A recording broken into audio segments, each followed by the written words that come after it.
नमस्कार, TV 20 news के इस बुलेटिन में आप सभी दर्शकों का स्वागत है। मैं हूं अशोक वर्मा। देश व प्रदेश की तमाम खबरें देखने के बने रहिए हमारे साथ।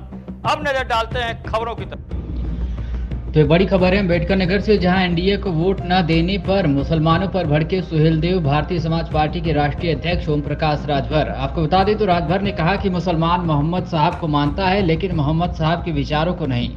मोहम्मद साहब ने गरीबों, असहाय और मजलूमों की मदद करने को कहा है, लेकिन इनकी निगाह में कौन मजलूम है?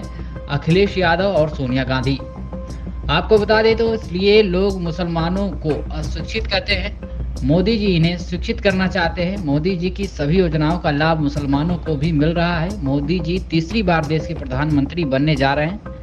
वहीं उन्होंने बताया कि संविधान खतरे में नहीं था, विपक्ष खतरे में है, उनकी पार्टी खतरे में है। 99 सीट जीतने वाले जश्न मना रहे हैं, 293 सीट जीतने वाला साइलेंट है। जलालपुर विधानसभा के नूरपुर गांव में एक निजी कार्यक्रम में शामिल होने पहुंचे थे ओपी राजभर, और उन्होंने ये बड़ा बयान दिया है। क्या कुछ कहा है उन्होंने मीडिया से बातचीत करते हुए, आप सुनिए। सवाल आपका चुनाव का, तो जो पहला लक्ष्य हम लोगों का था कि देश में तीसरी बार माननीय नरेंद्र मोदी जी चुनाव जीत करके प्रधानमंत्री बने, जो पहला लक्ष्य था उसकी प्राप्ति हुई। इंडिया का कल बैठक था, आपको नहीं बुलाया गया? अरे कल बैठक है महाराज, आपको पता ही नहीं है? कल बैठक थी, कल बैठक है। कल उनको बुलाया गया था जो विपक्ष के लोग हल्ला कर रहे थे, उनको बुलाया गया। क्या विपक्ष संविधान खत्म करने वाला जो र्यूमर फैलाया था सफल हो पाया? अब तो बच गया ना।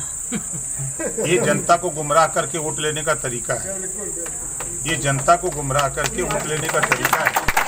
मैं आपको बता दूं, बाई इलेक्शन यूपी में बाई इलेक्शन हो रहा था। इस समय यही विपक्ष के लोग चिल्ला रहे थे कि संविधान खतरे में है, संविधान बचाना है। लेकिन उन नेताओं को ये ज्ञान नहीं कि एक विधानसभा के चुनाव से पूरे देश का संविधान बचेगा। और आज वही लोग चिल्ला रहे थे जो कि संविधान खतरे में है। संविधान खतरे में नहीं है, उनकी पार्टी खतरे में है, उनके नेता खतरे में हैं, वो खतरे में हैं। इस नाते वो परेशान हैं कि मोदी जी के सामने कोई सरकार बनाने की हैसियत में नहीं आ रहा है। मजे की बात आपने देखा कि 99 सीट जीतने वाला देश की सरकार बनाने के लिए जश्न मना रहा है, और 293 सीट जीतने वाला चुपचाप मार के साइलेंट है। कितनी मतलब अचंभों की बात है। तो देश का संविधान मोदी जी के हाथों में सुरक्षित है, योगी जी के हाथों में सुरक्षित है। कहीं कोई खतरा नहीं है। खतरा अगर है तो खतरा है कि अब हम लूट नहीं पाएंगे। आज मोदी जी के राज में उठा के देखिए, पहली बार आज़ादी के बाद लोग कहते हैं मुसलमानों के विरोधी हैं।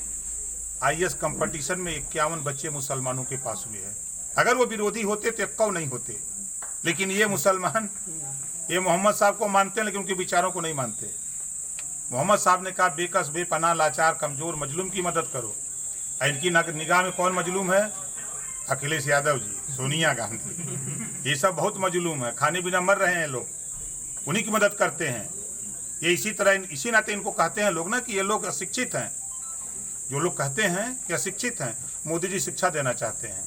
एक योजना देश में कोई बता दे जो योजनाएं मोदी जी की बनी, चाहे आयुष्मान कार्ड 5 लाख गरीबों के इलाज के लिए, किसानों के सम्मान निधि की बात हो 6000 रुपया, जो कांग्रेस सपा की सरकारों में गोदामों में अनाज सड़ रहे थे, आज वो अनाज गरीबों के 80 करोड़ लोगों के दरवाजे तक पहुंच रहा है।